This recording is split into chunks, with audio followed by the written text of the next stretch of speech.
ప్రభు నిబంధనలు మనుషుల నిబంధన ఇచ్చాడు. మమ్మల్ని కుటుంబంగా చేశారు.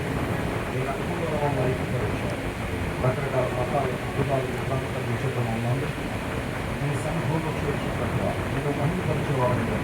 నీ జ్ఞానాన్ని లోకాన్ని చేపట్టుకోవాలని స్వీకరించుకుంటున్నాను. వాళ్ళకి ఎవరికి దూరంగా కుమ్మడి వాటిలో మాట్లాడారు. వాళ్ళలో పాల్గొన్న ప్రతి ఒక్కరూ నీ మరణ పునరుత్థానాలను రుచి చూసేవాడు. స్థిరపరచు యేసు నామములో పరిగణించున్నాము. ఆమేన్.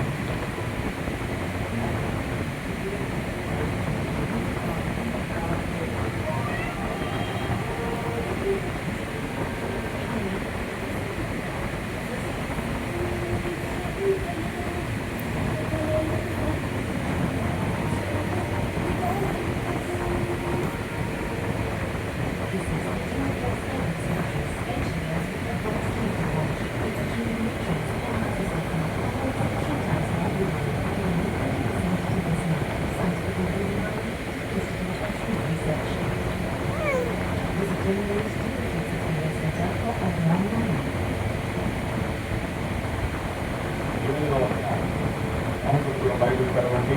ఆ Bible ఇస్టర్న్ the book of Job, chapter 8, and let us read verses 5 and 6. 5 6 చదువుతున్నాను. నీవు జాగ్రత్తగా దేవుని వెతకని ఎడల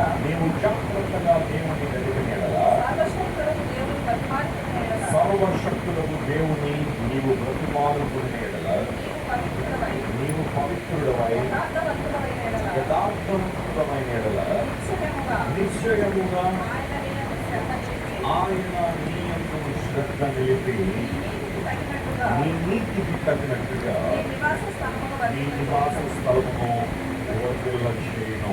ఈ మాట్లాడడం చెప్పండి. సర్వశక్తుడగు దేవుని బ్రతిమాలుకునే ఎడల అందులో ఏ ఒక్కరికైనా దేవుని ఆజ్ఞాపించే అధికారం ఉందా? చెప్పలేదు. మనం దేవుని దగ్గరికి వచ్చేది ఎందుకంటే ఆయన ఏం చేయాలా? బ్రతిమాలుకోవాలి. We need to receive God. దేవుని బ్రతిమాలుకోవాలి. ఆయనను బ్రతిమాలుకుని మనకు కావాల్సిన వాటిని పొందుకోవాలి. యోగు గారికి ముగ్గురు స్నేహితులు ఉంటారు. ఆ స్నేహితుల పేర్లు మనం జాగ్రత్తగా పరిశీలన చేస్తే ఆ ఆర్డర్ మనం చూస్తే మొదట ఆయన పేరు ఎలీఫజు. అప్పుడు చెప్పిన ఆయన పేరు ఏంటి? రెండో ఆయన పేరు బిల్దదు. మూడో ఆయన పేరు జోఫరు. బైబిల్ చదువుతున్నప్పుడు ఆయన పేరు అప్పుడు మనకి కనబడతా ఉంటాయి. తర్వాత బైబిల్ ఎలీఫజు, హేమానీయుడైన ఎలీఫజు, షూహీయుడైన బిల్దదు, నైమాతీయుడైన జోఫరు. ముగ్గురు కూడా ఫ్రెండ్స్. యోగు గారు ఆయన కష్టం రాగానే ఆయన ఆదరిద్దామని ఆయన ధైర్యపడతామని ముగ్గురు వచ్చారు. యోగు గారికి వచ్చిన కష్టం చాలా భయంకరమైన కష్టం. ఎవరు సహించలేని కష్టం. ఒకలాగా అన్ని బాగుంది, ఆలోచించడం అన్ని బాగుంటుంది అనేది జీర్ణించుకునే విషయం. యోగు గారిని దూరంగా చూసి ఆయన ఎలా ఆదరించారు, ఎలా ధైర్యపరచాలో కూడా తెలియక కొన్ని రోజులు దూరంగానే వచ్చిన స్నేహితులు.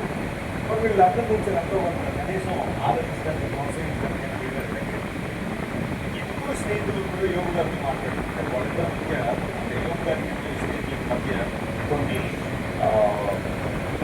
డైలాగ్స్ పెట్టారు. వాదోపవాదాలు లేకపోతే మాటలు కావచ్చు, ఉత్తర ప్రకృతాలు కావచ్చు, ఇలాంటి అమలు స్నేహితుల మధ్య యోగు గారి మధ్య జరిగాయి.